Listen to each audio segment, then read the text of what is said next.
আমরা দেখো ABTA test paper 2024-25 তোমরা যারা উচ্চ মাধ্যমিক পরীক্ষার্থী 406 নম্বর পেজ এসি 406 নম্বর পেজে তোমাদের আজকের আমি এই পেজের এমসিকিউ প্রশ্নগুলো আলোচনা করব নিউট্রিশন সাবজেক্ট থেকে যাদের পুষ্টিবিজ্ঞান রয়েছে। ফার্স্ট প্রশ্ন দেখো, মাতৃদুগ্ধে ক্যালসিয়াম ও ফসফরাসের অনুপাত সি করবে 2:1 করবে।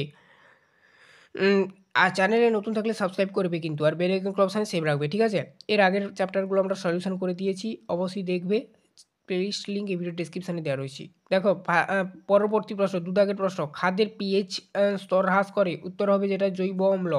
পরবর্তী প্রশ্ন দেখো কি বলা রয়েছে, 3 দাগের প্রশ্ন, ইউরিয়া প্রধানত উৎপন্ন হয় ড্যাশ থেকে, যকৃৎ থেকে। পরবর্তী প্রশ্ন দেখো কি বলা রয়েছে, শিশু যকৃতে লোহা বেশি জমলে শিশুটি আক্রান্ত হয় হিমোসিজারোসিস হিমোসিজারিস একটি রোগ, ঠিক আছে? পরবর্তী প্রশ্ন 5 দাগের প্রশ্ন, পুষ্টি দিবস পালন করা হয় 16ই অক্টোবর। পরবর্তী প্রশ্ন 6 দাগের প্রশ্ন, ডক্টর পি গোপালন হচ্ছে 1980 খ্রিস্টাব্দে যে প্রতিষ্ঠানের প্রতিষ্ঠা করেন তা হলো, অর্থাৎ অপশান সি করবে, অর্থাৎ এনএফআই এই প্রতিষ্ঠানটা প্রতিষ্ঠা করেন ডক্টর পি গোপালন। সেই তারপরে দেখো পরবর্তী প্রশ্ন কি বলা রয়েছে, 100 ml মাতৃদুগ্ধ বর্তমানে ভিটামিনে সি এর পরিমাণ, অর্থাৎ মাতৃদুগ্ধে কত পরিমাণ থাকে, অপশান সি করবে 3.5 mg মানে মিলিগ্রাম। তারপরে দেখো হোয়ার টপ পালি কোথায় দেখা যায়, উত্তর করবে যকৃতে। পরবর্তী প্রশ্ন দেখো, সিএফটিআরআই ভারতে কোথায় প্রতিষ্ঠিত হয়, মহীশূর। তারপর দেখো পরবর্তী প্রশ্ন কি বলা রয়েছে, দেখো এখানে স্মোকিং পদ্ধতিতে মাছ সংরক্ষণের জন্য, ঠিক আছে, উষ্ণতার প্রয়োজন হবে, উত্তর করবে 55°C থেকে 80°C। তারপরে প্রশ্ন দেখো 11 দাগের প্রশ্ন, হেক্সোজ শোষণে সহায়ক খনিজ লবণটি হলো সোডিয়াম। পরবর্তী প্রশ্ন 12 দাগের প্রশ্ন, বদলি খাদ্যের অপর ব্যবহৃত নাম, উত্তর হবে উইনিং।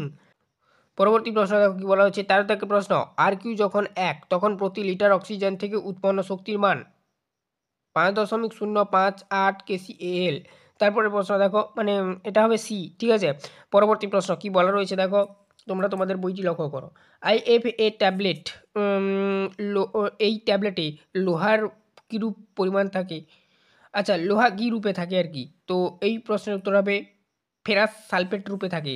পরবর্তী প্রশ্ন 15 দাগের প্রশ্ন, চতুর্পর, তো চতুর্থটা কিন্তু অপশান এ করবে, ঠিক আছে? ফেরাস সালফেট রূপে থাকে। এরবার দেখো পরবর্তী প্রশ্নে যাচ্ছি, 15 দাগের প্রশ্ন, খাদ্য সমীক্ষার নির্ভুল অথচ ব্যয়বহুল পদ্ধতিটি হলো, অপশান এ করবে ব্যালেন্স শিট। পরবর্তী প্রশ্ন দেখো কি বলা রয়েছে, শিশুর মানসিক বিকাশের জন্য কোন খাদ্য উপাদানটি গর্ভবতী, পরবর্তী পেজে যাও, মায়ের খাদ্যে থাকা আবশ্যিক আয়োডিন। পরবর্তী প্রশ্ন কি বলা রয়েছে দেখো, 17 দাগের প্রশ্ন, যে রোগে ক্যালোরি গ্রহণের মাত্রা নিয়ন্ত্রিত হয় তা হলো স্থূলত্ব। তারপরে দেখো পরবর্তী প্রশ্ন 18 দাগের প্রশ্ন, ভিটামিন B12 শোষণে সহায়ক উপাদানটি যে পাচক রসে ক্ষরিত হয় তা হলো পাকরস। পরবর্তী প্রশ্ন 19 দাগের প্রশ্ন, শিশুর দেহে জন্ম থেকে যে লোহা সঞ্চিত হয় সেটি হলো ড্যাশ বয়সে, মানে শিশুর দেহে জন্ম থেকে যে লোহা সঞ্চিত হয় সেটি ড্যাশ বয়সে, মানে কোন বয়স থেকে আর কি, 4 মাস বয়স থেকে, 4 মাস 8 মাস বয়স থেকে, 8 মাস করবে শূন্যস্থানে।